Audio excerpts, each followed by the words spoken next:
泰国都已经喊话了，他要瘫痪整个柬埔寨的军力，但是没有想到柬埔寨还是依然的持续扩大他的战火。这时候，川普说他要出来打电话做调停，能够有什么样的效果吗？美国不会缺席，美国手上是有筹码的，关税的诱惑也好，军事装备的销售的诱惑也好，回扣的诱惑也好，这些政客，尤其是泰国跟柬埔寨都是一个开发中的国家，都希望发大财，尤其这些政治的人物都需要发大财。美国会不会丢个小钱，丢个小惠？他们就会低头。我认为他们就听美国的话，因为美国这三大筹码还蛮管用的嘞。持续关心东南亚现在战火是不是真的已经失控了？尤其泰国还甚至出动他的 F-16火箭炮轰到整个机场、医院，这是在泰柬的边境哦。50万人现在仓皇的逃跑当中，难民现在非常的多。川普在这个时候喊说他要来通电话，这一场区域性的冲突会不会持续的扩大升温到无法控制呢？赶快来看到是最新的消息，这泰柬的冲突，这一次泰国除了出动他的 F-16之外，双方更是把他们所有的最厉害的武器都拿出来了，战车、无人机、战斗机等等，都是战场上面等级的。泰国开始指控柬埔寨说，你不断的用不管是遏制的武器，这种多管火箭炮遏制武器，或者是中国大陆制的这种远程的火箭炮，来射程甚至高达最高130公里，对准的就是我们泰国的机场、公立医院，甚至还有这个平民的地区。他说你这样做已经踩到红线了。这一场这个冲突已经持续的升温到泰柬的边境，学校停课，医院当然也都会全部的做关闭，因为全部都是炮火。官方现在做统计，这个死伤人数持续的，当然还在统计当中。目前有20人至少丧生，还有88个人受伤，40-50万的居民被迫撤离，避难所都是现在看到人满为患。柬埔寨的国防部直接说了，当地超过101000多人已经被迫疏散了。这个时候7月份出来协调的川普，本来说已经签好这种和平相关的协议，没有想到他又碰到这种事情，他只好说他接下来会亲自的出面打电话，要阻止这一场冲突。但是现在看起来好像已经完全的失控了，这一场边境冲突如何演变？厉将军。我觉得这是当然，泰柬这两个国家为了这个边境上面这个神庙，已经冲突连续发生了好几次哈。那每次都借着东协啊，或者是中国出面来调停，然后化解战事的纠纷。但是我觉得这次来讲，双方所摆出来的态势会有很大差别。我认为说泰国这次他的策略会采取打得一拳开，免得百拳来。他这次会彻底，因为他话已经讲出来了，他要彻底瘫痪柬埔寨的军力，让他以后来讲没有办法在这个地方再次的兴风作浪。那我们看到柬埔寨这时候所提出来的，柬埔寨讲的是说，希望随时做好谈判的准备。这双方的态势很明显看出来，柬埔寨就比较弱，泰国就比较强。那泰国为什么这个可以比较强的态势呢？我认为说是因为它的军武来讲的话，远远这个超越过柬埔寨。它不管是空军的 F-16战机，或者地面的战车来讲的话，陆空战力都远胜于柬埔寨。虽然柬埔寨有它的所谓这个远程的火箭炮，但是这些都是无导引的火箭炮，那在没有空优之下是很容易被消灭的。尤其是说，我觉得最能够代表泰国这次的决心是这个阿努廷他的总理这时候解散国会，让国会重新选举，就是能够获取所有民意的支持，让他来打完这场战争。他这是要彻底的瘫痪柬埔寨的军力。那柬埔寨来讲的话，这是可能会面临很大的麻烦。那之所以说，不管是中国或美国，还有东协来讲，还有没有能力来劝和促谈，我觉得有相当的难度。好，泰国都已经喊话了，他要瘫痪整个柬埔寨的军力，但是没有想到柬埔寨还是依然的持续扩大他的战火。这时候川普说他要出来打电话做调停，能够有什么样的效果吗？还是美国他自己真的很想要介入在东南亚的事务？张将军怎么解读？我认为这样子，因为美国不会缺席，美国不会缺席啊。我认为，但是美国手上是有筹码的，有3个筹码来做使用。第一个，我有关税筹码，美国对泰国36%降到19%，对柬埔寨也是36%降到19%，他们都19%来看，19%来看，虽然还是蛮高的。你们好，不要打停火，我跟你们关税上啊，给你们一些弹性，向下弹性。哟，这样子啊，哦，这样子，那我就听话了。因为美国在东南亚它不会缺席的，因为它的这是区域的影响力，它绝对不会松手。那关税是一个美国的筹码，美国手段。第二个，军事的诱惑，因为两个都要买美国武器啊，尤其是泰国，泰国有 F-16哎，泰国还有 F-51哎，都是美国的哎。以后我给你好一点的飞机好不好？哎，给你一些零件，你的零件已经不够了。同样的，那柬埔寨相对于泰国更落后，我也希望帮你提供你的防空系统。因为这样子啊，有这种军事的诱惑还蛮大的嘞。我们现在正需要，就是这个泰国有柬埔寨的这个方面的压力，那柬埔寨又有泰国的威胁，两个刚好都听美国的话，好，我帮你们提升这个军武的这个层级到另外一个层次，这个也是个诱惑，因为美国有这方面的能力啊，美国是军武大国嘛。第三个，我认为是金钱诱惑。我们这在军售的上面都有回扣款，那这些高官呢就会乖了，看到那个大饼，那个钱在那个地方，哟，这样子我买了这些武器装备，钱付了，还有一部分你转一下到自己口袋了。对啊，你要听话啊，你听话就是这个好处啊，这个就叫做回扣的诱惑。那这三大诱惑呢，关税的诱惑也好，军事装备的销售的诱惑也好，回扣的诱惑也好，这些政客，尤其是泰国跟柬埔寨，都是一个开发中的国家，都希望发大财，尤其这些政治的人物都需要发大财。美国会不会丢个小钱，丢个小费？他们就会低头。我认为他们就听美国的话，因为美国这三大筹码还蛮管用的嘞。好，再来我们来看哦，那最后刚刚是在军事上面的比较，那在政治上面呢，泰国总理阿努廷最新在社群宣布了，他说要把它还给权力交还人民哦，所以要解散来国会，包括了这个泰王也已经同意了，泰国确定45到60天内就会举行大选，这样做是不是就能够控制整个局势，还是军事冲突可能进一步扩大？杨老师怎么看？泰国的政治最近都跟这个泰柬边境的冲突好像密切相关。上一次那个女总理应该是贝东丹，她也就是在这个冲突事件当中就打电话给柬埔寨的，就是洪森，就他 uncle 不要这样子嘛，我们这个关系很好的，都是我们军方不对。结果录音泄露出来，就被迫就下台了。他那个时候是9月份下来之后呢，那这位阿努廷呢就上来，可是他上来形成是一个少数政府，那受到了好多的小党的这些就联合的支持。中间很重要有一个叫做人民党，但这个人民党不是以前的人民党，它是由以前的之前的叫做前进党啊被解散，然后呢重新组合一个人民党，然后改成为这个党。那前进党为什么被解散？因为他那个时候在讨论针对泰国宪法第112条对君王不敬的这个条款，他说是不是要重新讨论一下，不要这么严苛？哇！结果被宪法法庭判违宪，被解散。但当然改个名字，然后现在也改一个领导。那可是呢，你现在看到他就是当初要求阿努廷，我们来支持你少数政府，但是你承诺年底以前要解散国会，重新改选。那你看到他现在趁这个时机点，就在接下来45到60天之内，所以1月到2月泰国国会进行大选。不过这也显示他们现在认为对这个泰缅边境的这个冲突不认为会扩大到影响泰国的内部的政治。但是泰国内部的政治会不会因为这个边境冲突的扩大影响他的选举呢？我觉得是会。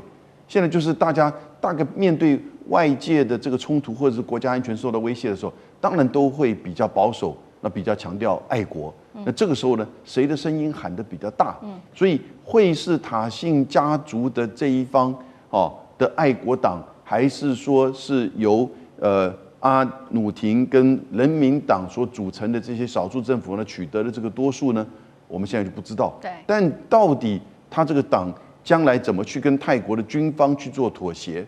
而泰皇又如何在未来的选举当中有怎么样的影响？泰皇虽然是高高在上了，但他还是有一些实质的影响力。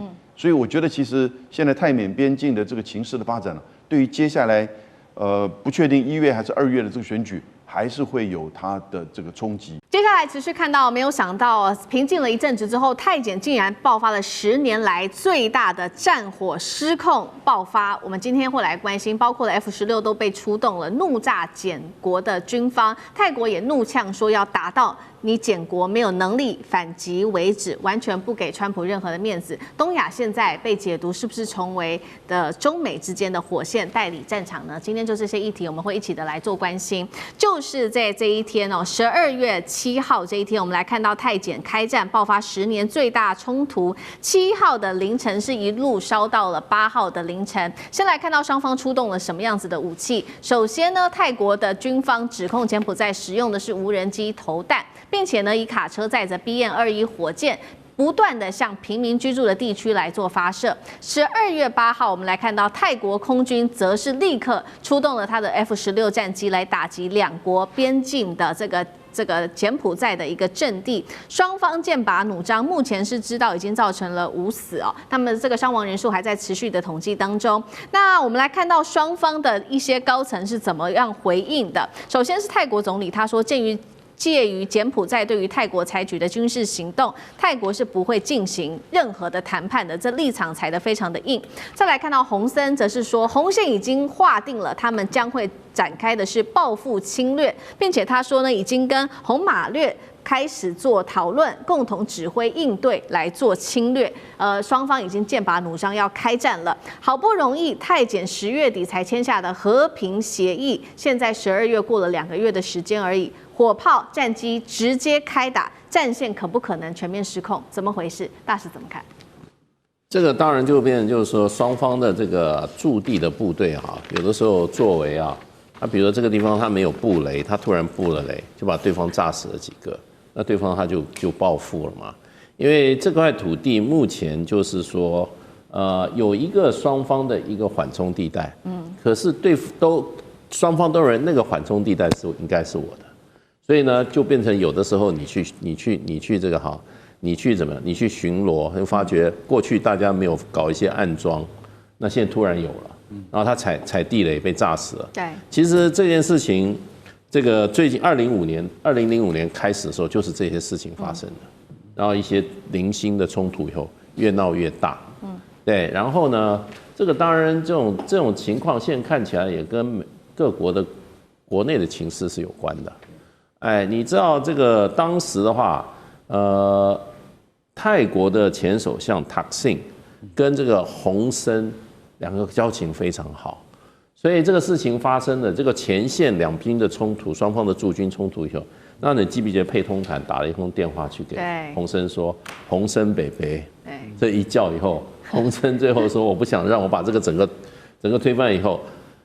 那个佩通坦塔克辛女儿就下台啦，塔克辛还被关起来啊，所以你说现在发生事情，泰国的阿努廷他敢弱吗？他不敢弱。本来这种事情双方讲一讲就没有，这块土地争执，它没有多大，非常小一块地。你知道这块土地冲突从什么时候开始？1903年开始。哎，这柬埔寨国家还没独立之前跟。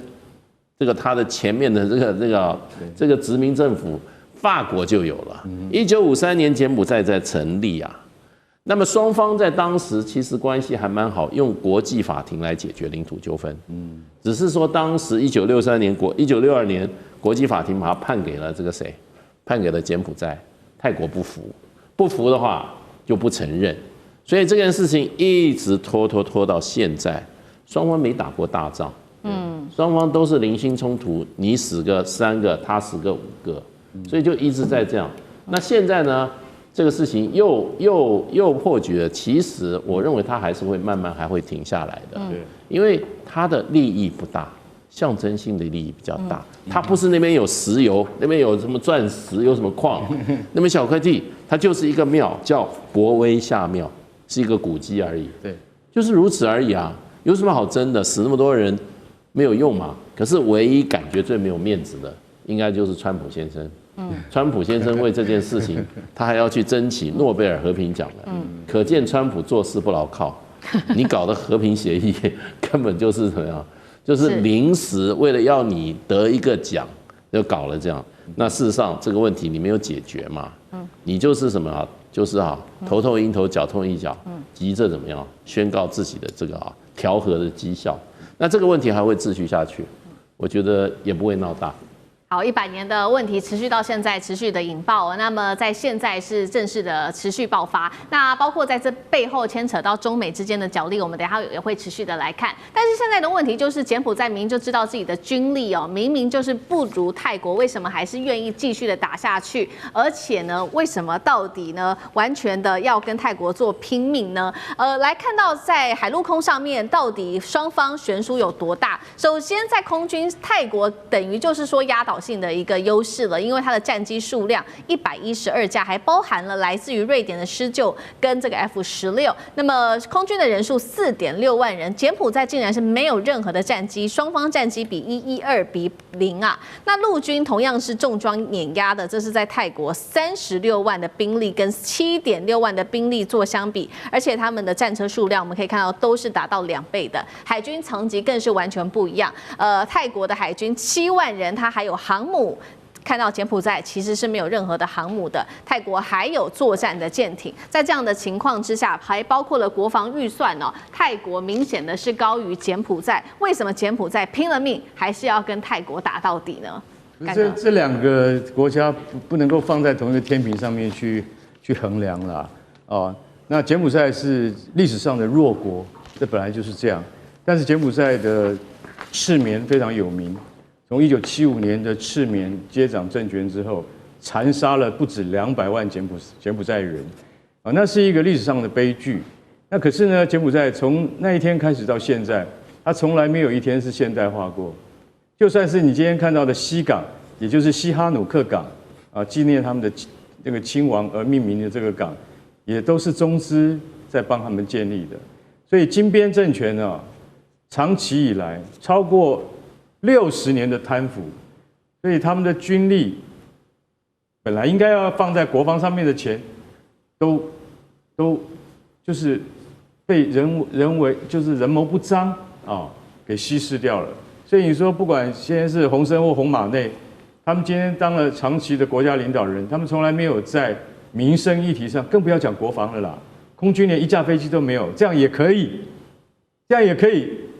鬼混了50年，没有1架飞机，没有1架作战飞机，你这样也可以，这样还算国家吗？我都不太晓得。他的空军只有直升机而已。那海军更弱，海军弱到说泰国还有航空母舰了，你有什么？我只有巡逻舰。其实泰国的航空母舰早就已经报废了，都不能用了，上面的战斗机早就已经送进焚化炉了。大家知道吗？泰国没有航空母舰的啦，那是假的啦，摆的好看的。但是就算这样子，我也强过你柬埔寨很多倍。所以其实这两个不是拿来可以相比的。泰国的空军还有一个亮点，它竟然有什么？它竟然有 Gripen， 就是 JAS-39，瑞典的施救战斗机，是公认第4代甚至4代半跟我们的 F-16是同样优秀的一种战斗机，泰国竟然有了。所以为什么？所以他们还知道要与时俱进的进步。那柬埔寨在洪森跟洪马内他们父子俩的统治之下，你现在在边界上面为了这个一小块，刚才大师讲的其实那是很小的狭长地带，为这种事情又这边死了6个，那边又死了1个，又伤了8个。其实今天到底它的意义在哪里？意义在什么？意义在我们今天泰国不能够示弱。为什么？如果示弱会危及泰国现在的内阁的政权的地位跟巩固，所以他必须要表现出强硬的态势，还出动了 F-16。你出动 F-16，我说句实在话，你可能还找不到目标来炸，因为什么？因为柬埔寨的军队可能都躲在丛林里面，那个不是出动 F-16的，那要出动这个丛林特战部队，你才能够去找到柬埔寨的有实力的、训练有素的部队。所以我是认为这两个国家的边境冲突不会太久，但是还是那句话，这两个完全不是在同一个水平上的国家。那泰国你也帮忙好不好？得到人数你就饶了他吧。对，不过这场战打下去也会被人家解读说，你川普不是早就已经帮这2国签好了和平协定了吗？和平协议了吗？为什么在这个时候他们还是持续的打起来？泰国也太不给川普面子了吧？那另外一方面，泰国背后有美国支持，柬埔寨背后有中国大陆的支持，有人视为是中美之间在东南亚的另外一场代理战吗？尚志哥怎么看？我认为这样说法太粗糙了啦。大家知道泰皇不是前阵才刚刚是中泰建交50年第一次访问哈，那是非常非常大规模的部分的接待，而且这里头也有跟泰国很多的中泰之间的，包括经济啊各方面的签约的一些进展。那当然大家都觉得没有错，以前过去柬埔寨的时候，洪森当然是跟北京是完全是绝对的麻吉。可大家特别知道啊，因为现在这个柬埔寨的部分的总理，也就现在洪森的大儿子就是洪马奈或洪马内，他已经正式接班了哈。那但他正式接班之后，要记得大家觉得柬埔寨还是要仔细观察，因为跟中国大陆之间，现在中国也是比较谨慎的来对待这个接班人。因为要知道这个洪马奈呢，他是小青年就是送到美国，他是念西点军校的，他在念纽约大学，然后到英国拿到博士。也就是说，他作为小孩子、青少年开始，他整个就是受到整个都是以美国为主的美英的西方教育，所以他在很多的价值上是跟美国很倾向的。现在虽然洪森在没有错，可是当时就引起一个巨大的部分，就是他当时就任这个总理的时候，他竟然邀请了真的美国驻柬埔寨的大使坐在正中央，而中国的大使竟然坐在旁边呢。所以这件事情其实虽然不是说这甘冒大不讳，你就可以理解到现在洪森的儿子的状况是多么倾向美国。所以这个在使得跟中柬之间的关系，你不能认为中国就傻傻的，你老爸跟我很好，我就都认你。在这些小地方的态度上，其实中国现在变得比较谨慎。也就是说，现在泰柬的这一次的部分的刚刚发生这个战争，在边境上也不要小看，不是偏僻的地方，40万人已经开始跑了。两边的部分40万人什么概念？就是我们家花莲县就是40万人，全花莲人能跑了，这是什么概念？也是很多的。所以这里头的影响性还是在于，我们可以看到第一时间里面，无论在美国的国务院或者包括中国的外交部都没有立刻的，比如说劝和或等等，大家都还在观察这一次的部分的再起争端的摩擦性，是不是刚刚竹荣前面两位讲的，很快其实就是一个小摩擦，或者说它后面会继续扩大成一个政治上的部分的冲突。但无论如何，泰检其实没有撕破脸。但是就洪森先前跟塔信家族的部分的这个已经怎么讲呢？已经真的是撕破脸了，有心结，如果没有心结，总也有疙瘩。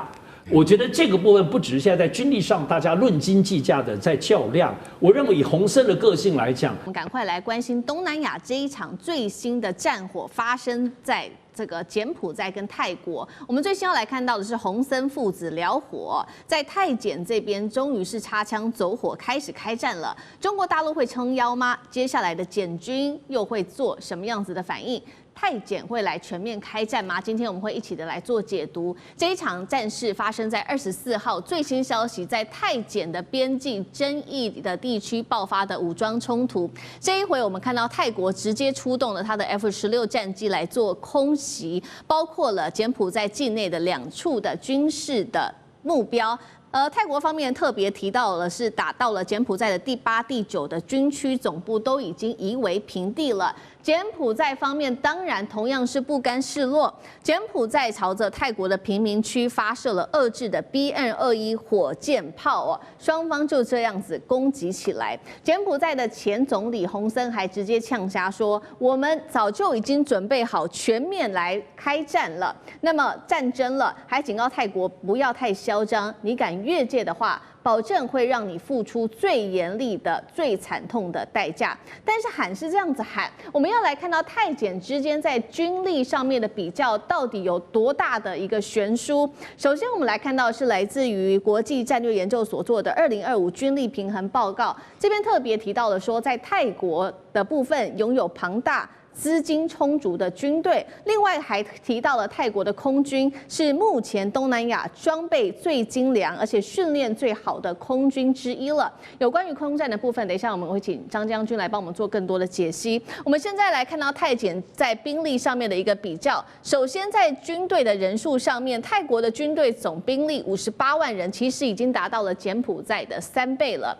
空军火力方面，现在柬埔寨呢，其实它是没有任何战斗机的，顶多是21架直升机跟运输机而已。来看到泰国目前的战斗机72架，还包括了美制的 F51、F16，再加上11架是来自于瑞典的施救。海军呢，现在泰国有一个比较迷你的航母哦，但是已经算是在东南亚称霸了。柬埔寨几乎只有几艘小巡逻舰，更不要说航母了。唯一柬埔寨小胜的地方，就是它拥有600多辆坦克、3000多辆的装甲车，稍微赢泰国一点点而已。国防预算更是差距非常的大。柬埔寨的国防预算在这边达到了7.39亿美元，泰国是它的9倍，达到了68亿美元，更不要说这个越南哦，这个开支早就已经破100亿了，也难怪呢。我们看到这个洪森的底气来自于哪里？是不是中国大陆呢？他这几年跟中国大陆发展非常的关系密切哦，寻求和大陆军方的合作，当然同样让美国非常的侧目。节目一开始，我们要来请教厉将军怎么看洪森父子会开战吗？打得起吗？泰检的兵力相差这么的大，到底能撑多久？在军力上，我们请将军来特别帮我们做比较。我觉得不是洪森父子要不要开战，是贝东塔要开战。这是很明显的。从整个过程之中，贝东塔因为洪森在这个不讲诚信，电话门事件，然后造成他必须被迫辞去总理的职务。那他现在是文化部长，他现在很明显的，我认为贝东塔将整个国家的这种士气，这个民族的意识跟他个人的前途，我觉得将他捆绑在一起。那现在的总理可以说已经是他的这种是他的心腹的人选了。然后当然他也收买了军方，所以我觉得这次贝东塔是有备而来的，已经完全做好所有作战准备，所以他才开始这场战争才开始开打。但是反观柬埔寨来讲的话，我觉得他们是被迫应战。从几件事情可以看得出来。第一个来讲，我们从战斗的过程反推回来看，你看昨天一开始的时候，当然这个柬埔寨来讲的话，就是用这个所谓的冰雹火箭，就是 BM-21的那款火箭炮去攻击反击这个泰国军方，但是他没有打到任何军事目标，他是打到加油站甚至于打到一些这个平民的住宅区，并没有对军事目标构成任何威胁。那可见呢，他是乱打，就是他没有目标，他就随便发射出去了。这是第一个。那我们反观这个泰国来讲的话，他空军他一下子就起飞了，在第一时间他马上就起飞了6架的 F16战机。这6架 F16战机都已经挂好弹加满油，可见这6架战机已经在跑道头那边已经待命了，已经准备开战了，所以才可以在第一时间这个10点51分，这个双方发生争议冲突的时候，51分就起飞，58分就攻击。另外你会发现他攻击的非常精准，他打的是什么呢？这 F16战机攻击的是这个柬埔寨的第8营跟第9营这2个营的指挥部，可见呢，泰国军方早就掌握到这2个指挥部确实所在的位置，他才可以这么精准的攻击。起飞之后8分就攻击到。那今天来讲的话，今天早上双方还在战斗，今天早上双方还在。那今天早上泰国是用什么武器呢？泰国用的就不是战机了，它是用155口径的火炮。那它轰击的什么地方？就轰击它这个 BM-21的火箭炮的阵地，它打这个地方，可见它对这个阵地也掌握到。用155火炮打的话，就完全就是在我们陆军讲，就完全是军事行动。你必须要很精准的知道说是这个火箭炮确定的这种方位跟角度。那你这些火炮必须这个方位角度也要测量好、测定好，你才可以这个装药，要装几发装药才可以装出去。可见呢，从不管是今天早上这个用155火炮或者是昨天早上用战机，我们看到泰国这次的攻击行动都非常的精准，可见他都已经做好这个作战准备。反观柬埔寨，我觉得他是被迫应战，到现在他没有打到任何一个泰国军方的设施，反而打到都是民间的设施。那我认为这是贝东塔很明显的他这是他就是在正途上面他反败为胜的一个契机。如果这次他可以对柬埔寨狠狠的教训一下来讲的话，我相信有助于他改善他跟军方的关系。上次电话门事件不就是因为他讲了一句话，说是我们那个将军在那边耍帅，然后造成军方心里头的不高兴哦。泰国这个贝东塔他们家族经常每次被政变都是被军方政变，那贝东塔他想说利用这次机会是不是可以改善建立他跟军方良好关系，鼓励军方的士气。所以我觉得这次来讲，与其说是洪森父子要打，还不是说是贝东塔这个主动发起这场的这种攻势行动，找一个理由我就跟你这个开战，然后将来我个人的政治前途就可以跟国家的兴亡绑在一起。我觉得这是最厉害的一招。这场战争短时间之内，我认为不至于会结束，当然也不至于扩大了。可是贝东塔一定要达到他目的之后，可能这场战役才有可能会走上谈判桌，才有可能走上和解之路。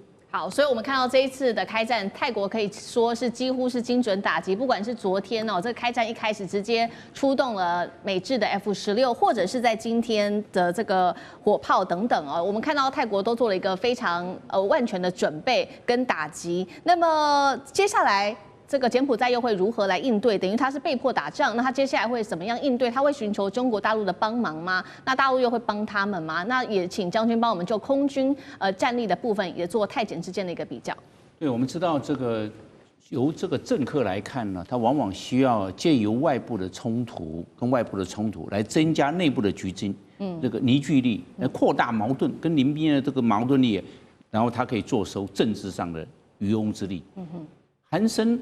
我们知道他已经在这个柬埔寨总共执政了39年，你从1984年开始，你看多久了？他父子，他72岁啊，他现在72岁，你看他这个掌控了柬埔寨的政权那么久，你是不是要制造一些矛盾，然后增加这个巩固他权力上的这种我们讲的这个实权在握，就实权在握。我们可以看得出来，你从俄乌战争也看得出这方面的因子，你从以色列跟阿拉伯国家冲突也看出这方面的因子。同样，他也要想如何炮制跟泰国这方面有些紧张，有些小冲突。因为泰国跟柬埔寨100多年了，为这两个庙也100多年的冲突了嘛。那这样子的话，那这个时机来个小冲突来看，对他政客来看是有利的。那我们来看，那现在那最有利、最获利的是谁？大家有没有想一想？不是泰国，也不是柬埔寨，是中国大陆。中国大陆，因为中国大陆大量投资在柬埔寨，他会不会关切？当然关切嘛，关切柬埔寨嘛。他对中国大陆对泰国也有投资，但是问题是他在柬埔寨压的比重比较重。你看这一次以色列跟伊朗冲突伊朗马上派国防部长到中国大陆去下订单了。那这是柬埔寨的经费开始要提升了。那要几个提升？要买3个东西。第一个要买对空搜索雷达，因为它的空防非常薄弱。第二个要买地对空导弹，因为它没有空军，那要靠地对空导弹。第3个要开始买教练机了。那开始，因为柬埔寨没有空军，就几架直升机而已。那这个战斗直升机没有用，没有空权的状况之下，这些武装直升机没有用，没有任何一架战斗机，就武装直升机，这就是柬埔寨的短板。泰国有空军，有 F-51，有 F-16，有施救战机，一个中队，它虽然只有11架，但是一个中队的施救战，这就对柬埔寨来讲，这个是很大的这个空防威胁了。对，那柬埔寨就看到这个泰国，所以泰国聪明在哪里？他用空权就拿 F-16来炸柬埔寨的这个军事设施。柬埔寨没有招架之力，他连雷达都没有，他能干嘛？所以就挨炸的份。所以中国大陆将来要收这些清单了，中国大陆影响力更大。第二个，这个外交的输成，柬埔寨会向中国大陆求救，那中国大陆会帮忙，中国大陆会帮忙，会怎么帮忙呢？跟柬埔寨来个军演。你要知道，他那个帮这个中国大陆帮柬埔寨还盖了一个港。云朗是吧？对，海军基地盖了一个港，那我在海上军演嘛，就这样子，我演习就可以了，我也不要对泰国怎么样，那就不一样了，帮柬埔寨加上一些底气了。我要到柬埔寨去，这个军舰要过去加个油、加个水，那就不一样了，它这个意义就出来了。所以中国大陆是最大的赢家，中国大陆绝对不会让柬埔寨跟这个泰国两个开大战，不可能，因为中国大陆在那边当家，你们两个不要在那边弄起来，你弄事的话，我要出手，怎么可以在这边？是，大家就会听中国大陆。所以中国大陆将来还有在这个最后一个，我认为是经济，因为现在经贸战呢，柬埔寨是重要的中国大陆的转口贸易的地方。我们不要讲习产地是中国大陆这样，就是有柬埔寨也是其中之一。那这样的话，柬埔寨在这个经贸的角色也扮了一个小角色，对中国大陆是有贡献的。那中国大陆不管在军备上、在外交上，还有在这个经济上，都会跟柬埔寨这方面是获取更大的利益。好，所以我们看到借由这场战争哦，现在看起来最大得利者变成中国大陆哦。柬埔寨接下来会持续的跟大陆购买更多在空中战力啊、空中武器，来补足自己在空中的不足、空防的不足。那另外一方面，到底说这一场战争是为什么打起来？其实现在原因有非常的多，除了刚刚将军也帮我们分析到有各自要稳固在政治上面的势力，不管是泰国或柬埔寨之外，我们也来看到还有其他的原因，包括在今年5月份，其实当时才爆发这个翡翠三角主权的争议之外，泰国还指控柬埔寨偷偷埋了地雷哦，害他们自己的士兵因此而断肢。另外就是有专家指出说，双方爆发这个冲突的真正原因，是因为洪森哦，柬埔寨的洪森家族跟泰国的塔克辛家族这两个家族其实过去关系非常的好，但是后来又因为这个赌场还有电信诈骗这背后牵扯到的利益问题，所以现在撕破脸了，才会造成这一场冲突。针对这一些的揣测，杨老师又是怎么解读？我觉得目前那个还真的比较是揣测了哈，因为现在大家都在找理由，其实理由都摆在眼前，很清楚啊。历史上超过100多年来，其实针对这个领土的这个争议哈，尤其边境的划定，这次虽然发生不是在那个1962年国际法院判定的就是寺庙，那个寺庙真的在山顶上，但是他判定给柬埔寨，可是周边的道路却给泰国，所以寺庙在柬埔寨，道路却在泰国，那双方就一直有争议。那这是一个领土争议，长久以来，那领土争议的背后其实是过去法属印这个所谓的这个占领地啊殖民地跟暹罗当时的泰国之间的划分。同时，第二个就是你看到这两个国家之间在过去历史上，高棉帝国后来被泰国苏可泰也给征服，所以在从11到15世纪后来这个产生的历史上的恩怨，你就产生就是两边的民族那种相互的对待，尤其泰国感觉上比较优越感因为在文明战争以及经济上，后来在整个殖民的过程当中，泰国相对的算是东南亚都比较独立的，这比较远程的。近程的话，其实就是2011年的时候发生的冲突，死了20个人。那到目前为止，这2天，今天又发生了就是冲突，加起来泰国这边死了16人，柬埔寨这边这个数字我们都不知道，他都没有公布。所以进程的话呢，就是从2011年到现在，那5月份的时候，柬埔寨死了1个人，然后呢，就是6月份的时候，当然就是这个电话门的问题。我觉得洪森他为什么做这个事情，这是最关键的。对，洪森为什么做这个事情？他为了帮助他儿子洪马内稳固他国内的统治跟治理，所以他一方面自己做参议院的主席，二方面弄这样的事情，把这个电话泄露出来，知道这一定会产生两国的紧张。两国的紧张的时候呢，你就可以加强你自己国内的巩固。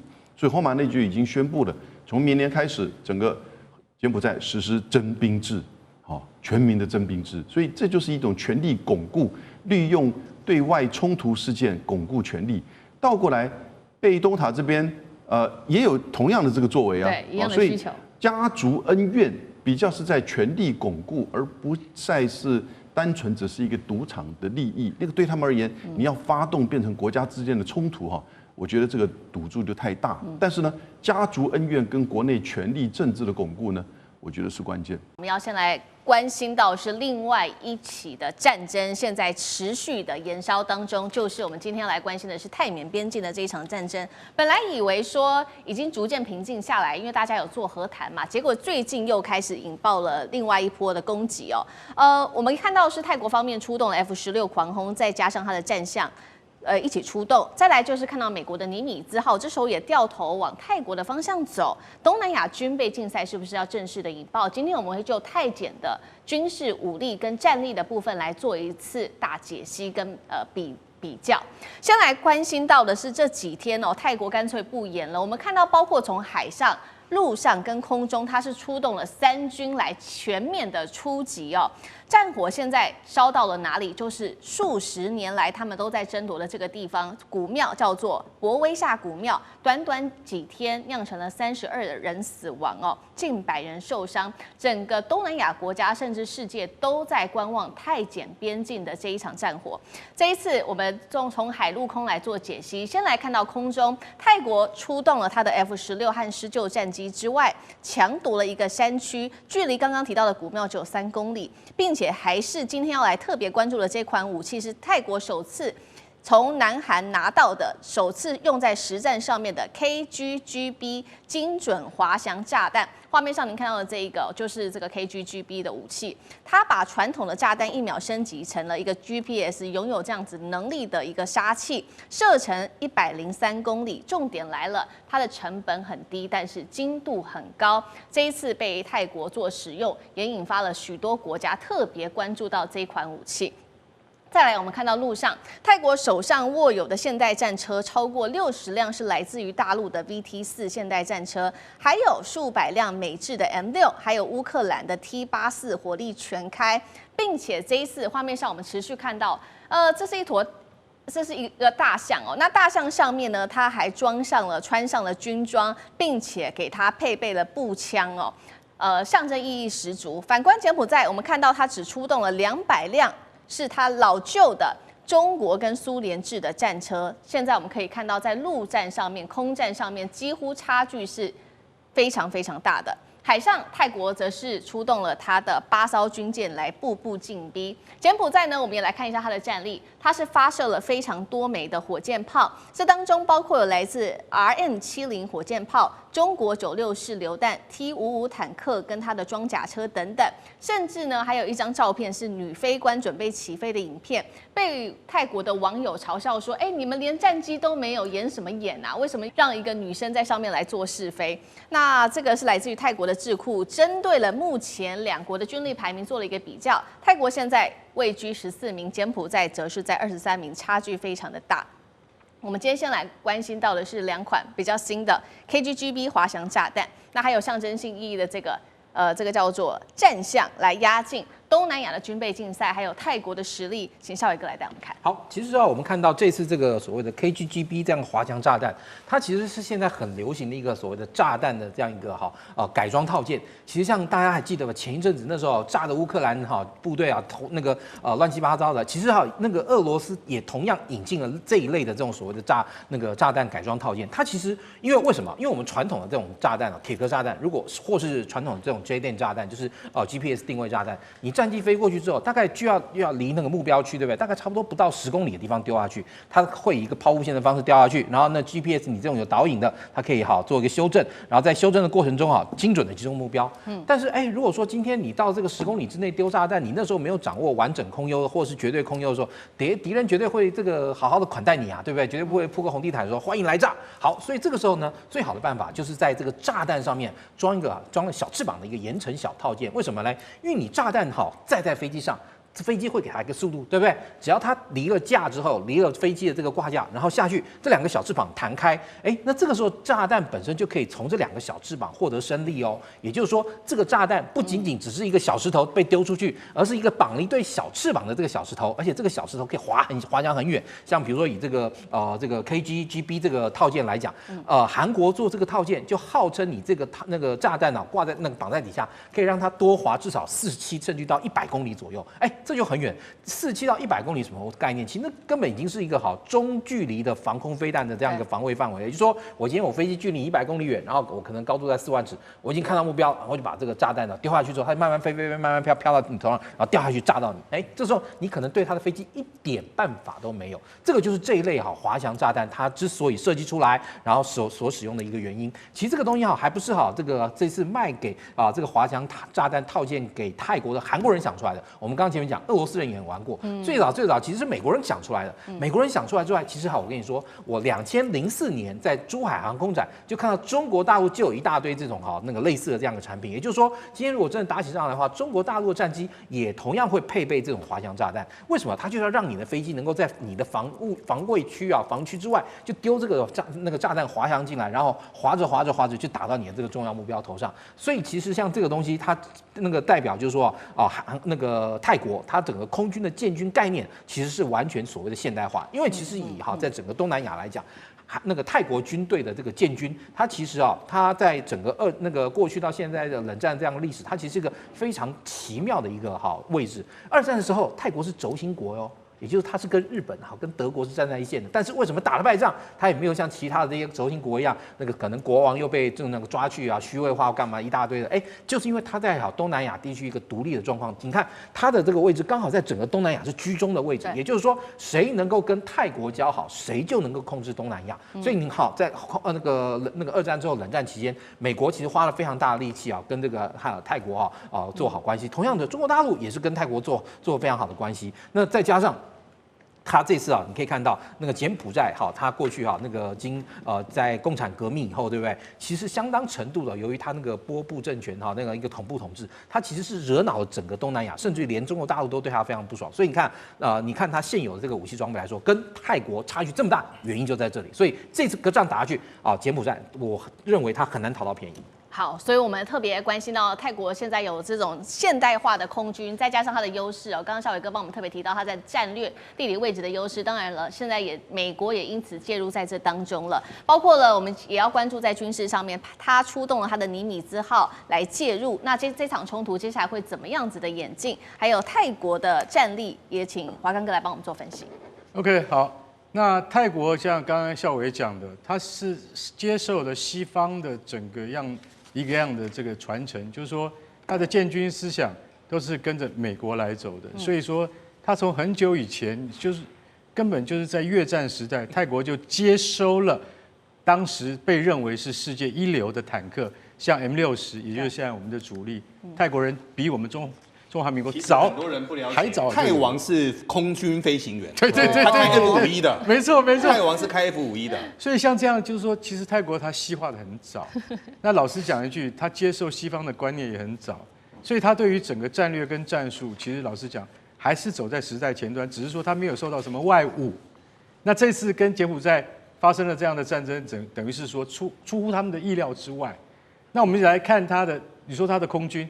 他的空军不仅仅是碾压柬埔寨，因为他可能在中南半岛上他是最强的，他甚至可以强过越南，因为越南到现在也是说句实在话，为了经济，其实他不太能够花太多钱在这个战略物资上面，所以就是出现了这个可爱的影片说，柬埔寨竟然用了女飞行员来当做他们宣传的一个短片，然后网友们都在笑说。你们连战斗机都没有何苦要派一个女飞行员来做这种宣传短片呢？这是事实。为什么？因为柬埔寨从来，这个就是我们从赤柬的波布政权一直到现在的洪马森就是洪森洪马尼对洪森政权到现在他儿子，坦白讲一句，他们整个就是说柬埔寨都不曾花心思在什么，在真正的建军跟民生上面，那是一个贪污非常严重的国家。这整个国家都完全不是在正常的路径上面走。所以你怎么可能能够建制正规的军队？你虽然号称好，我空军赢不了你，我海军赢不了你，我只有陆军可以跟你比，你连陆军都不够看。为什么？因为你的坦克还停留在 T55的年代。T55是什么坦克车呢？是中国把它改进成为 T59坦克，那个已经是在30年甚至40年以前的产物，它仍然停留在那个阶段而没有进步。所以在这个情况之下，那中国反而还在交给了泰国 VT4坦克。VT4坦克坦白讲一句，就是一个完全先进的坦克车了。所以泰国不但有 M60，还有 VT4。在这种情况下，在陆战上面，柬埔寨你完全不是泰国的对手，而且你从来以前就已经不是越南的对手了，所以根本打不过。我认为这场战争可能在72小时之内又会停火，能不能结束，这我不能够下定论，但一定会停火，因为柬埔寨根本打不下去。好，柬埔寨打不下去哦，不管是海陆空，我们都可以从这一场战争中，看出它的各种的弱点哦。不过就在此刻，我们也要来关心，那越南在这个时候突然间有动作了，原因是什么呢？是要挺柬埔寨还是翻脸？因为最近被拍到有越南的装甲车大军出现在越柬的边境哦，而且是非常非常多台的。那大家就在回顾说，当时啊，在过去越南曾经扶植过洪森政权，但是他后来洪森一直不断的跟越南唱反调，那所以越南今天做的这些动作到底是为了什么？那另外我们也关心刚刚提到的嘛，尼米兹号美国经过了演习之后临时掉头，现在又到了泰国去，接下来这个战火会不会失控？那越南他的态度又是什么？宽哥又怎么看？简单的来说一下柬埔寨这个地方哦，洪森它有个中文名字叫云森，它的本名叫云森哦，云天上的云，身上的那个森。其实整个中南半岛过去都是中国的一个领土了，老时代。那现在这一波中南半岛大混战非常重要一点是，柬埔寨这个国家要不要一口气把它捡起来？柬埔寨现在洪森执政了39年，国家没有太大的进步。他们现在未来的接班，他的大儿子叫洪马尼，目前是国家总理。二儿子叫洪马洪，目前是国家第一总理兼警察总局的局长。小女儿叫洪玛丽，洪玛丽是目前国家电视台的董事长，但这个洪玛丽的老公不得了。目前柬埔寨有2个加工出口区，柬埔寨哪有加工出口区啊？各位，那个就是诈骗集团啊，就是诈骗集团。好，那这个国家可以神奇成这个样子，他今天敢去拍板泰国，那泰国当然是新仇旧恨一起算。为什么呢？贝东丹本来当总理，一句叔叔啊，我们泰国的军阀不拉不拉不拉，他居然把这个录音给弄出来了。弄出来之后，泰国说气呀，多气！你用我的水，你用我的电，你用我的电信，你用的这些东西，你来诈骗我们泰国人，一年还骗了我们泰国6000亿泰铢。这个时候新仇旧恨怎么能够不一起算呢？结果没有想到现在关键点。现在很多人都说关键点是在那个庙宇，各位那个庙宇100多年了就躺在那里，庙宇根本不重要，庙宇的旁边各位有稀土啊，这个才是关键的一个重点哦。对，那我们简单的来说，第一个，纯粹从军事的一个观点，柬埔寨根本不是泰国的对手，而且柬埔寨现在还要1打3。为什么1打3呢？辽国说你们的飞弹都打过来啊，我怎么可能不打过去呢？真奇怪哦，他的飞弹怎么打都是打柬埔寨，他就不会掉到泰国去。所以他现在就变1打2了嘛，对不对？越南在这个时间点，越南也气呀。洪森26岁能够当上外交部长，是因为越南人支持他。洪森到了33岁之后就说不要了，我不当外交部长了，这个地方就归我管了。他当国家第一总理，第一总理各位一当多久？当39年。当到后面呢，终于传位了，传给谁？传给洪玛尼，传给他儿子。泰国越南人气不气？各位当然也气嘛。所以尼米兹号，我认为只是看很简单。美国的态度就是，美国身为老大哥跟国际警察，就是这件事情我在看，但是内政他不会参与。那这件事情后面会怎么走呢？现在重点就是洪家未来在柬埔寨能不能够继续的支持下去？还是说，因为柬埔寨本身不是只有洪家，后面还有很多集团，还有很多其他的诈骗哦，所以这件事情一边走一边看。但简单的说，对我而言，最近全世界的大事，这2个国家在打来打去，小打小闹，重点还是在于利益的分配。